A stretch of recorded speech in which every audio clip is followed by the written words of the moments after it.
an balima bamanankan mɛnnaw Mali kɔnɔ ani Mali kɔ kan, an ka foli ani waliɲumandɔn o bɛ ka taa aw kelen kelenna bɛɛ lajɛlen ma fo yan fo aw sigiyɔrɔw la. Diɲɛ bɛɛ bɛnna don min kan k'o kɛ bana dɔ tɔgɔladon ye, bana min ni a bɛ sɔrɔ baganw de fɛ kosɛbɛ, bana min n'a bɛ wele ko rage, ni dɔw bɛɛ lajɛlen b'a fɔ a ma ko wulubana. O don kɛrɛnkɛrɛnnen o bɛ bɛn septembre kalo tile 28 de b'a Mali jamana kɔnɔ. Ɲina Mali jamana kɔnɔ a ye mɔgɔ minnu faga o ye mɔgɔ 5 de ye. Amadu Jara, Mohamed Sidibe, nka a bɛ lakale an ye Tata Ture de fɛ, an ka ɲɛjɔ ka sɔrɔlenw na. Don kɛrɛnkɛrɛnnen min talen don ka ɲɛsin araji kɛlɛli ma n'o ye bana min n'a bɛ sɔrɔ bagankinda fɛ. Nin don kɛrɛnkɛrɛnnen in sugandira walasa ka wuli ka jɔ kɛ cogo min na dɔ bɛ se ka bɔ nin banajugu in kɔlɔlɔ la. Sabula an bɛ don min na i ko bi a kɛlen don dansago ye diɲɛ jamana caman na. Sɛgɛsɛgɛliw y'a jira k'a fɔ san o san mɔgɔ b'a 60 o de bɛ bɔnɛ a nin na ka sababu kɛ araji ye. Ɲani suguya bɛɛ lajɛlen na. A mɔgɔ fanba bɛɛ lajɛlen ye denmisɛnnin namɔgɔw ye. Wulu ye denmisɛnnin namɔgɔ minnu sɔrɔ k'u kin ni ka nin bana jugu in bila u la. Ka sɔrɔ kɛmɛ sarala ni wulu 70 ɲɔgɔnna sɔrɔla ka pikiri kɛ u la. O bɛ se ka kɛ sababu ye ka dankari kɛ nin bana jugu in na. O min bɛ sɔrɔ wulu kinda fɛ. Ye journée internationale de la rage. Diɲɛ bɛɛ kɔnɔ rage bɛɛ bɛ kuma kan ɲina bi bɛɛ b'a essayer ka kɛlɛ. Rage ye mun ye? An b'a wele bamanankan na ko wulu fatɔ ka bana. Wulu fatɔ ka bana. Munna wulu fatɔ ka bana? Parce que n'a ye wulu minɛ fa de bɛ don wulu la.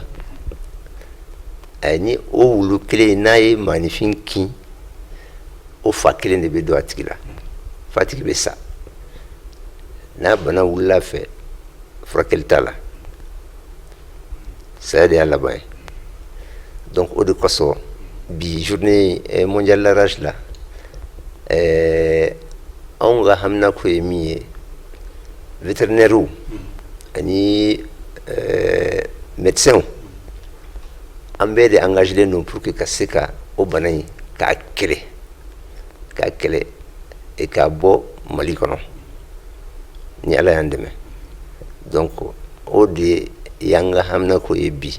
ni journée mondiale na la rage la. Ka sɔrɔ nin banajugu min filɛ nin ye dan bɛ se ka kari a kɔlɔlɔw la n'o y'a sɔrɔ jamana kɔnɔdenw kɛnɛya tigilamɔgɔw denbayatigi wuluw lamaralen don denbaya minnu na n'olu jɛra k'u fanga fara ɲɔgɔn kan ka pikiriji lasɔrɔ pikiriji min ye vaccin hakika ye ni ka o kɛ bagaw na o bɛ kɛ sababu ye ka nin banakisɛ in si latunu. Aw ye bi ni opportunité d'an ma an ka se ka kuma malidenw fɛ an ka se ka kuma an yɛrɛ baara kɛ ɲɔgɔn fɛ ni minnu ye docteur vétérinaire ni maa o maa bɛ baara kɛ baganko ta fanfɛla la an ka se ka welewele di bɛɛ ma k'a di jamanadenw bɛɛ ma k'a di jamana politigiw ma k'a di jamana société civile ma bɛɛ ka se ka wuli nin bana kuntan in an ka se k'a ta ka bɔ an dala a ta ka bɔ an dala man gɛlɛn comme docteur Samasegu bɔla k'a fɔ ye cogo bana in bɛna cogo di n'i y'a lajɛ an ka togodaw lajɛ wulu bɛ pratiquement wulu bɛ bɛɛ ka du kɔnɔ n'i taara dugudafɛ kin ninnu na ani burusi kɔnɔna na wulu de ye bɛɛ ka lakananikɛla ye mais a wulu ninnu o lakanalen tɛ o. Wulu bɛ bɔ u bɛ ɲɔgɔn ye kɛnɛ kan u bɛ dumuni kɛ u bɛ ko caman kɛ surungun de sanfɛ wulu fana bɛ bana sɔrɔ wulu fatɔ fɛ u bɛ se k'a sɔrɔ bagan wɛrɛw fɛ i n'a fɔ fa ye minnu minɛ tonsow bɛ na n'a ye n y'a fɔ bubuniw bɛ na n'a ye olu bɛɛ bɛ se ka bana kɛ wulu la o wulu fatɔ wulu kelen mana ye an bɛɛ b'a dɔn dugulan fɛ olu bɛɛ b'u mankan mɛn ɲɔgɔn nɔfɛ ho-ha donc olu bɛ taa u laban bɛ taa ka ɲɔgɔn kin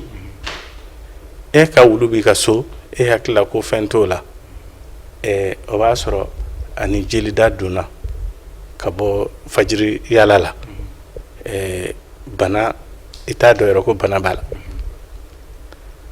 i bɛna sɔmi wagati min ko bana b'o la Ala man kisi la a caman bɛ kɛ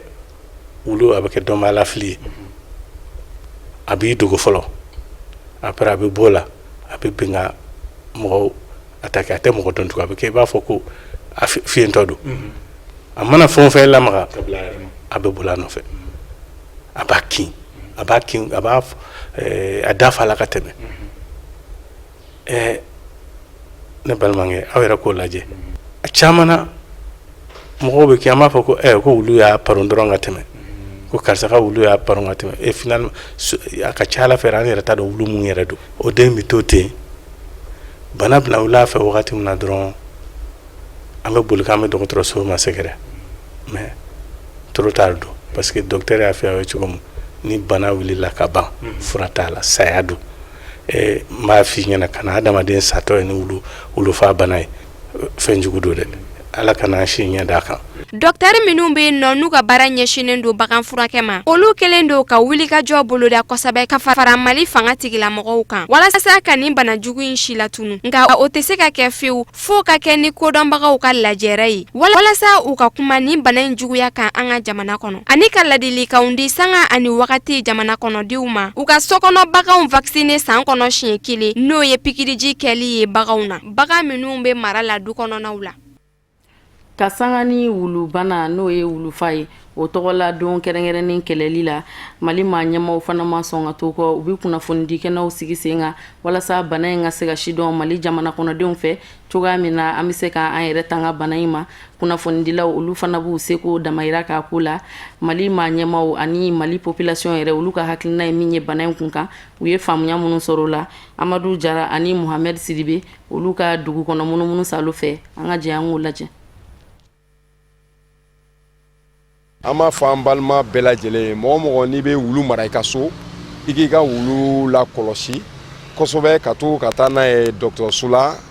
wulu dɔgɔtɔrɔsow bɛ yen n'u bɛ u furakɛ ka ɲɛ pour que a kana se ka ko lase an ka denmisɛnninw ma surtout denmisɛnninw fitininw parce que olu mana wulu ye u b'a kɛ tulonkɛfɛn ye u b'a fɔ k'u b'a ku minɛ ou bien b'u bolo la kunna n'a bɛnna ni wulu ye fa bɛ wulu minɛ a b'u kin donc o ye problème ye ka se dutigi wulutigiw ma.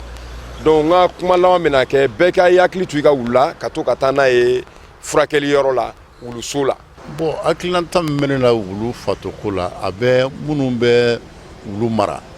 parce que n'i bɛ bagan mara fana a n'a sariya de fana b'a la f'i kɛ bagan n'i b'a mara a bɛ bɔ ko hadamaden fana f'i kɛ to ka a lajɛ de ni bana b'a la i b'a furakɛ ou bien hali ni bana yɛrɛ i bɛ to ka taa n'a ye minnu kan k'a lajɛ ni bana b'a la ni bana t'a la parce que bana sugu min a bɛ se ka kɛ wulu la i t'a dɔn. Fo wagati dɔ de bɛ yen nɔ ale fana bɛ manifester o wagati la olu ye suma n'a ɲɔgɔnna ninnu a bɛ fɛn olu wagati bon wulu bana ninnu filɛ nin n'a ye ni wulu ye mɔgɔ kin sisan ni Ala ma farati kɛ a bɛ se ka kɛ janga t'a bolo. Weleda min bɛ ne bolo o y'a ye minnu bɛ ka wulu mara k'u kɔlɔsi ka wulu la parce que wulu mara a n'a hakɛ de b'a la parce que ne hakili min yɛrɛ bɛ wulu fatɔko la parce que wulu fatɔ yɛrɛ ne dɔnbaga ne yɛrɛ cousin ça veut dire que n kɔrɔkɛ don a y'a kin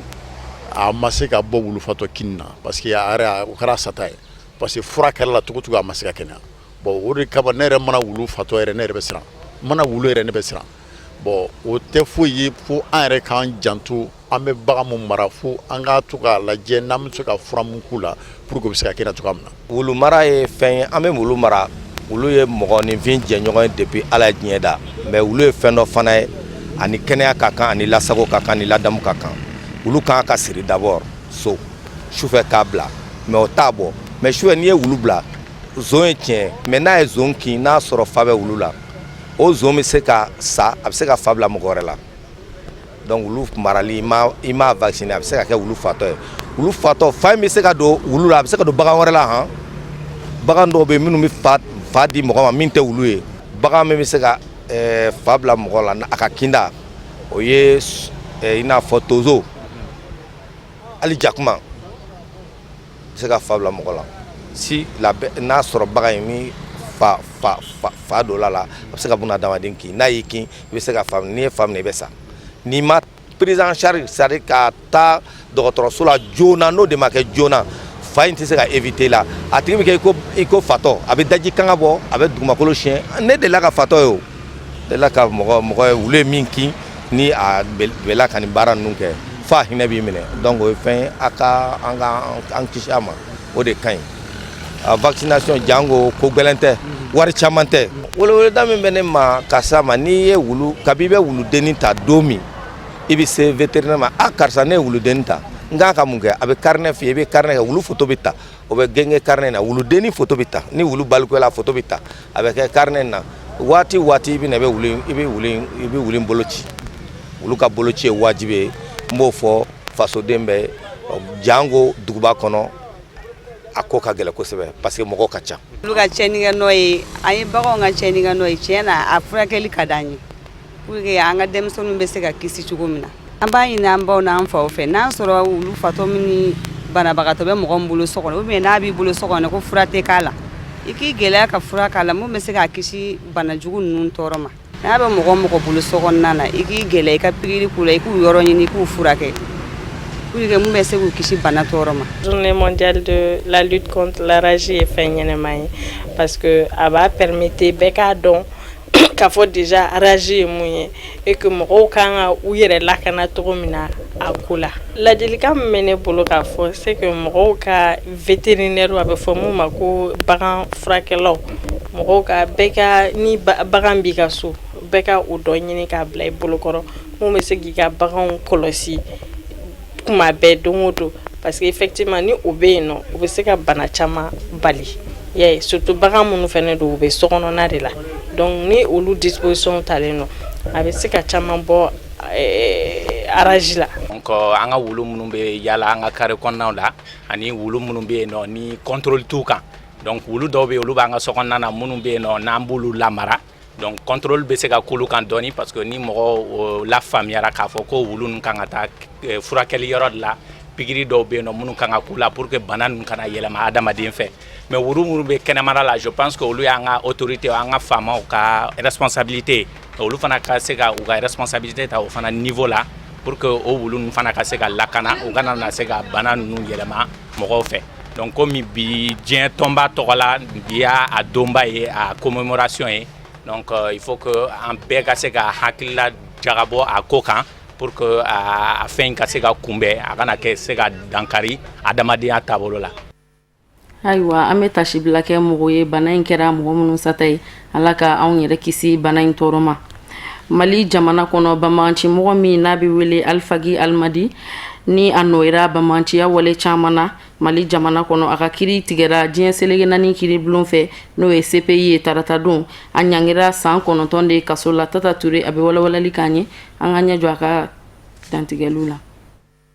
Ahmad Alfagi Almadi ka kiri tɔ laban minnu kun bilalen don ka septembre kalo tile 27 kɔnɔ o siɲɛ labanw dara kɛnɛ kan Cour pénale internationale yɛrɛ ɲɛna jalaki binna Ahmadi Alfagi kan ka sababu kɛ a ye dansago waleya minnu kɛ n'o bɛ tali kɛ mɔgɔba kaburu 9 karili kan ka fara Tombouctou misiri dɔ da karili kan o yɔrɔ minnu kun faralen don UNESCO ka seko ni donkow kan ni waleya jugu in kɛra Ahmadi Alfagi fɛ san 2012 waati min na Mali kɔrɔyanfan kun bɛ bamanciw ka bolo kan ɲangili binna Ahmadi Alfagi kan ni san 9 kaso kɛli ye o kɛra waleya ye waleya min n'a ma bali mɔgɔ la ni jaabi ninnu bɛ bɔ ka bin waati min na Ahmadi Alfagi a y'i bolo da disi kan ni k'i majigi ka ɲɛsin kiritigɛlaw ma ni ye Ahmadi Alfagi ka nin majigi lajɛ mɔgɔ bɛ se k'a fɔ ko balilen tɛ bari a bɛ tali kɛ bɛnkanw de la bɛnkan min bɛ tali kɛ jalakilibaga ani jalakilikɛlaw ni ɲɔgɔn cɛ Alimadi kun labɛnnen don n'a ye k'i jɔ a ka jalakili kɔrɔ ni ka baara ɲɔgɔnya kɛ ani kiritigɛlaw ni ɲɔgɔn cɛ n'o ye ka tiɲɛ bange kiritigɛlaw ye o de kɔmasegi nana ni Alimadi ka kasoladon bɔli ye san 30 la ni ka n'a bila san 9 kaso la kiritigɛlaw y'a yira k'a fɔ ni ɲangili min binnen filɛ Alimadi kan a bɛ kɛɲɛ ni a ka waleya jugu kɛlenw ye fo ka taa se a yɛrɛ ye jɔli min kɛ n'a ka jalakiliw ye n'o ye a ka banbanciya waleyaw ye a sɔnna ka baara ɲɔgɔnya min kɛ ni kiritigɛlaw ye fo ka taa se Alimadi sɔnna k'i majigili min kɛ kiritigɛ daminɛw la ka fara a ye nimisa min kɛ mɔgɔba su 9 kaburu cili la ani a ye sira ɲuman minnu ta a ka minɛli kɔnɔ nin waleya ninnu de faralen ɲɔgɔn kan u ye Alimadi ka kaso bɔ san 30 la ni ka n'a bila san 9 kaso la ka aw ladɔnniya k'a fɔ mɔgɔ wɛrɛ si tɛ ni da don bilen Alimadi ka kiri la bari jɛnkɛra n'a ye fan 2 bɛɛ lajɛlen na kɛrɛnkɛrɛnnenya na procureur ale min kun y'a kanu Alimadi ka ɲangili ka kɛ ka kɔn kiri tigɛli ɲɛ ka d'a kan a ye waleya jugu minnu kɛ n'o dɔ ye mɔgɔba su kaburu cili ye o yɔrɔ min kun mun jatelen do diɲɛ seleke naani tɔnba bolofara min ɲɛsinen do seko ni donko ma o ka yɔrɔ kɛrɛnkɛrɛnnenw kan seko ani donko nasira ka aw ladɔnniya k'a fɔ alimadi ye mɔgɔ minnu bɔnɛ u ni na o waati kelen Tɔnbɔkutu kiri tigatɔla dama maga o mɔgɔ faga waleya jugu ninnu na.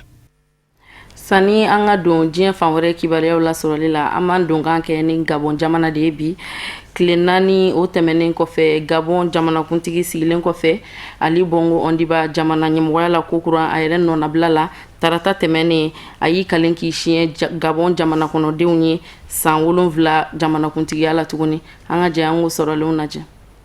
Tarata do Septembre kalo tile 27 Ali Bongo ka jamanakuntigi sigi kɛra o min bɛna kɛ san 7 kɔnɔ kokura Gabon lajɛrɛ belebeleba kɛnɛ sigira jaabiw bɛɛ lajɛlen kɔfɛ Gabon jamanakuntigi dagayɔrɔ la Ali Bongo ye layidukanw ta jamanadenw ye yecogo ɲuman kɔnɔ ka sɔrɔ ka t'i sigi a ka jamana ɲɛmɔgɔya sigilanw kɔnɔ ni tɛgɛrɛ fɔkanw ye ani gɔlɛkan 21 n'o ye kanɔkan 21 Ali Bongo sɔrɔla ka a ka kɔrɔfɔkanw fɔ kɔrɔfɔ minnu kɔnɔ a y'a yira k'a fɔ ale ye Gabonais bɛɛ lajɛlen ni ka jamanakuntigi ye ka sɔrɔ k'i sinsin kuma ɲɔgɔnya nafaw kan Ali Bongo y'a fara a ka kɔrɔfɔw kan ka fɔ u bɛɛ kan ka baara de kɛ baara min b'a to kodɔnɲɔgɔnma o tɛna ye u ni ɲɔgɔn cɛ min ye Ali Bongo ye a dayɛlɛnnen do k'u kɔnɔ sanga ani wagati u mana na ni akilina o akilina ye a kɛra jamanakuntigi sigi kalata ye o walima o kɛra dan sigili de ye jamana ɲɛmɔgɔ manda sigi la ale jɛlen do n'o bɛɛ lajɛlen ye ni lajɛrɛ belebeleba min kelen filɛ Ali Bongo ka jamana ɲɛmɔgɔ sigi la Farafinna jamana ɲɛmɔgɔ min yɛrɛ kɛnɛ kan o bɛ tali kɛ mɔgɔ 4 na n'o ye Ibrahim Boubacar Keita Mali jamanakuntigi Mahamadou Issoufou n'o ye Niger jamana ɲɛmɔgɔ ye Togo jamana ɲɛmɔgɔ fo ka taa se Evaristo Carvalho ma o kɔfɛ Farafinna jamana ɲɛmɔgɔ wɛrɛ ma ye a kɛnɛ kan fɛn min ye Idriss Déby n'o ye Tchad jamana ɲɛmɔgɔ ye ale nɔna bilala n'a ka premier ministre ye ni lajɛrɛ belebeleba in kun kan ka kuncɛ ni Gabon finitigilakaw ka seko ni donko yirali ye wa fɛn min ye Faransi jamana ye Ministre fosi ma sɔrɔ min yera kɛnɛ kan bari Faransi jamana nɔnabilala n'a ka lasigiden ye ka fara Union Européenne kan fo ka taa se États-Unis ma Ali Bongo y'a yira a ka kɔrɔfɔw la ka fɔ baaraw ka sigi ni bɛjɛ fanga hakilinaw ye ka segin ka welewelekan bila ka ɲɛsin fanga sinamatɔnw ma o weleweledakan min fanga sinamatɔn mɔgɔw y'o kɛ bolo kɔfɛfɛn ye bari fanga sinamatɔn ye binni min kɛ olu ma jɛ n'o waleya ye kalata tako 2nan kadara kɔnɔ fanga sinamatɔn mɔgɔw ka babu sentigi ale ye fanga sinamatɔn mɔgɔw ka wuli ka jɔ da yira bari Ali Bongo kɛlen min filɛ ni jamana ɲɛmɔgɔ ye a y'a yira k'a fɔ olu ma jɛ n'a ye wa a ma kɛ ni sariya ye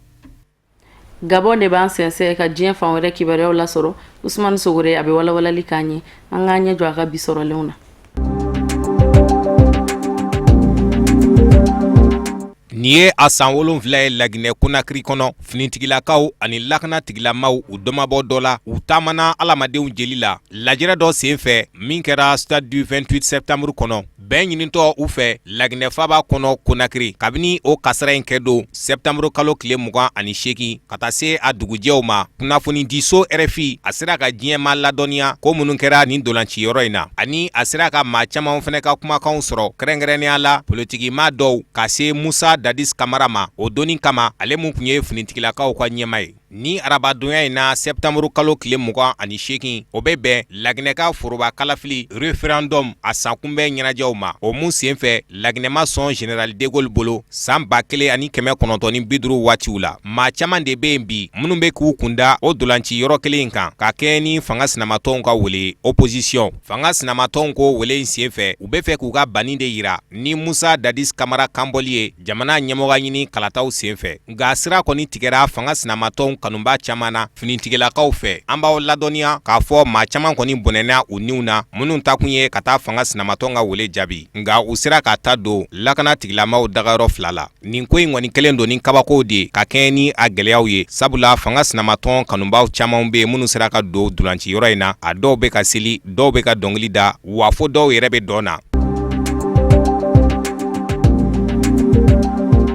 Benin jamana kɔnɔ kiri ye jaabi dɔ bɔ ka kɛɲɛ ni kasara ye min kɛra Dori Avame maa min bolo bɔlen bɛ cakɛda kɔnɔ ka ɲɛsi ɲamabɔkow ma ani ɲɛma min fɛnɛ ka baara bɛ ɲɛsi cakɛda in kɔnɔ sigida lakanani ma. Directeur départemental de l'environnement u ye sikole ɲɔgɔnna si fɔlɔ kaso kɔnɔ u minɛna tarata sɔgɔmada joona fɛ septembre kalo tile 27 u ka kiribulon fɛ kiribulon mun sigilen do jamana woroduguyanfan ka digi a kɔrɔyanfan kan. Septembre kalo daminɛ waatiw la maa 90 bɔɲɔgɔnko bɔnɛna a niw na 20 ɲɔgɔnna b'a la olu ta kɛra k'u jeni fo ka t'u mɔ kabini dugudenw na minnu kun y'a laɲini ka sɔrɔli kɛ alikama bɔrɛ dɔw la cakɛda in kun dara minnu fili ɲamanbɔyɔrɔ la. U ka jamana procureur de la république a kelen kɔfɛ ka maa caman lamɛn minnu jɔyɔrɔ ka bon ko in na kɛrɛnkɛrɛnnenya la kasara kɛra dugu min na o dugutigi ka fara lakananikɛla maa 4 kan minnu tɛ jamana ka lakanalikɛlaw ye n'olu kun bɛ ka kasara in kɛyɔrɔ kɔrɔsi. U ka gendarmerie ɲɛma ka taa se dugu in commissaire ma. O maa laban 2 ninnu n'olu ye jamana ka cakɛlaw ye olu bilala ka bɔ u ka jɔyɔrɔw la ka kɛɲɛ ni ministres ka ɲɔgɔn ye conseil des ministres mun tugura kasara in na ka kɛɲɛ n'u ka jamana jabaraniso kunnafonidila dɔ ka kɔrɔfɔw ye a ko kiri ye jalakiba de ta ka ɲɛsi cakɛda in ɲɛma ma n'o jalaki dɔw bɛ tali kɛ ka kɛ sababu ye ka alamadenw bɔnɛ u ni na ani k'u jokin ka taa se alikama bɔnni yɔrɔ in na yɔrɔ min ni a kun yamaruyalen tɛ a k'o kɛ yen. An b'aw ladɔnniya k'a fɔ Benin jamana ɲɛmɔgɔ Patrice Talon a kun y'a laɲini ko maa minnu kɛra ni kasara in kɛbaga ye u ka sɛbɛkɔrɔ ɲangi sabula k'u ye baara in sigi sen kan nka u ma sɔn k'u hakili to lakana la kɔlɔlɔ n'o bɔra a kɔnɔ o kana taa k'u dan.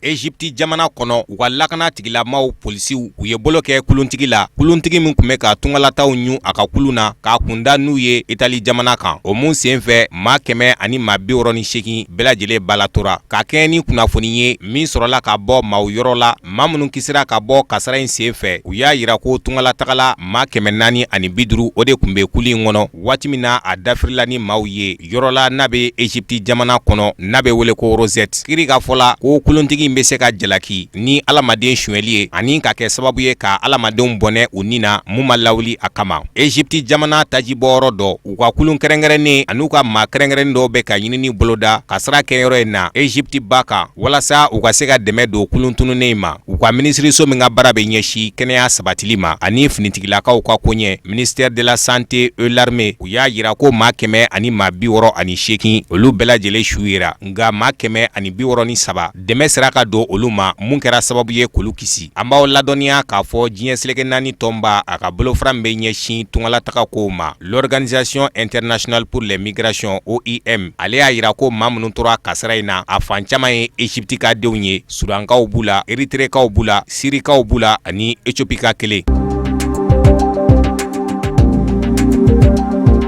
Congo RDC jamana kɔnɔ diɲɛ seleke 4 tɔnba ka maa min ka baara bɛ ɲɛsin alamadenya hakɛw lapasali ma. O commissaire aux droits de l'homme des Nations Unies a ye dansago baara dɔw kɔ mun kɛra lakana tigilamaw fɛ septembre kalo tile 19 ani a tile 20 tɛmɛnen a ye nin kɔrɔfɔ ninnu kɛ Suisse faba kɔnɔ Genève tarata septembre kalo tile 27 o senfɛ a y'a ka jɔrɔ yira ni lakana tigilamaw ka baara tɛmɛnenw ye ani kɛtogo minnu na u ye baara ninnu kɛ mun kɛra sababu ye ka maa 53 bɔɲɔgɔnko bɔnɛ a nin na. Maa minɛta jamana fan bɛɛ kɔnɔ o b'a kunda maa 328 bɔɲɔgɔnko la ko denmisɛnnin dɔw fɛnɛ bɛ yen minnu saralen don yaasa ka maaw ka nisɔngoya taamaw tiɲɛ u bolo. A ko mun ka jugu ne nin bɛɛ n'o ni jamana gouvernement ka kɔrɔfɔw ye ɲɔgɔn jɛ. Gouvernement ka kɔrɔfɔw la a y'a yira k'ale wajibiyara de kana don nisɔngoya taamakɛlaw ni ɲɔgɔn cɛ nka diɲɛ seleke 4 tɔnba ka nin ma ɲi mun ka baara bɛ ɲɛsin alamadenya lapasali hakɛw ma. Ale y'a yira ko lakana tigilamaw donna maaw ni ɲɔgɔn cɛ ni kɛtogo cɛjugu ye ani ni maramafɛnw ye wa a y'a yira ko dalilu ye maa minnu su yera nisɔngoya taama in senfɛ i b'a sɔrɔ ko maramafɛn ka nɔ tɛ u senw na a t'u tigɛw la nka u disiyanfanw ani ka taa se u kunkolow ma ko b'a yira ko yamaruya de kun dilen don ni finitigilakaw ma ka alamadenw fa. K'a ka dalilu dɔ fana ye jumɛn ye o kɛra jamana kɔnɔ kunnafonidilaw journalisiw ka taa se jatalaw ma photographe olu ka minɛni ye k'u datugu waati jan kɔnɔ. I n'a fɔ diɲɛ seleke 4 maa bɛɛ bɛ k'a laɲini cogo min na communauté internationale ka taa se diɲɛ seleke 4 tɔnba ka nin cɛn yɛrɛ ma haut commissaire aux droits de l'homme u ka laɲini de bi sɛgɛsɛgɛli dɔ ka se ka dayɛlɛ nin ko in kama walasa maa minnu kɛra nin kasara in kɛbaga ye u ka se ka dɔn. An b'aw ladɔnniya k'a fɔ diɲɛ seleke 4 tɔnba ONU a y'a yira ko maa 53 bɔɲɔgɔnko n'o bɛ tali kɛ finitigilaka 4 ani maa min tɛ finitigilakaw ye civil o maa 49 olu de fagara wulikajɔ in senfɛ mun kɛra Kinshasa dɔgɔkun daminɛ daminɛ ani a laban ani maa 127 fɛnɛ sɛbɛkɔrɔ jogina u ka lakana kɛbaa dɔw fɛ nka jamana finitigilakaw yɛrɛ ka fɔla olu y'a yira ko maa 32 olu de bɔnɛna u nina wulikajɔ in sen fɛ fanga sinamatɔnw ka kɔrɔfɔ n'o fɛnɛ ti kelen ye olu bɛ k'a ta maa 50 ka taa se maa 100 bɔɲɔngo ma minnu tora wulikajɔ in sen fɛ. Sananga bi bamanangan kunnafoni sɔrɔlen kun cɛ Mali dolantilaw ka ɲɔgɔndan championnat national ligue 1 o dolantiw sen fɛ stade malien o ye jɔyɔrɔ fɔlɔ sɔrɔ 2-0 Joliba AC kan a kɛra tarata don stade omnisport Modibo Keita la Isuf Kulubali an'a ka jatala Samba Traoré olu de kun b'a kɛnɛ kan an ka jɛ an ka ɲɛmada sɔrɔlen fɛ. Seba nani tɛmɛnen kɔfɛ ani 2-1 stade malien de Bamako kala Mali ŋana ye Senandulaci kɛnɛ kan n'anga mako championnat national ligue 1 du Mali nimɛkaw ka jɔnjɔn nanna ye ka tugu ɲɔgɔn kɔ wali kelen a fɔ ka jɔnjɔn 18 tariku mumɛ kɔnɔna na Mali Senandulaci nasiraw fɛ seba min o y'a sɔrɔ Joliba AC kan Karidas tile 5nan donnaciw sen fɛ 2 kanangolo kabini yamaruya dilajilatigɛba fɛ tɔn filaw ye karaw kɛ ɲɔgɔn na o wulikajɔ min filɛ nin ye a bɛna daja Joliba AC denmisɛnnakaw la sabu bagabali caman o b'a ta ni ka stade malien de Bamako maaw sɛgɛrɛ nka u tɛna se ka celu don fu kulonkɛ wuliko fɔlɔ bɛ kun jɔ o de kan kulonkɛ wuliko filanan min ye stade malien de Bamako denmisɛnnakaw ye o bɛna donnaci taabolo yɛlɛma o bɛ kɛ sababu ye sanga 50nan sanga 53nan Musa Kulubali ani Isaka Samake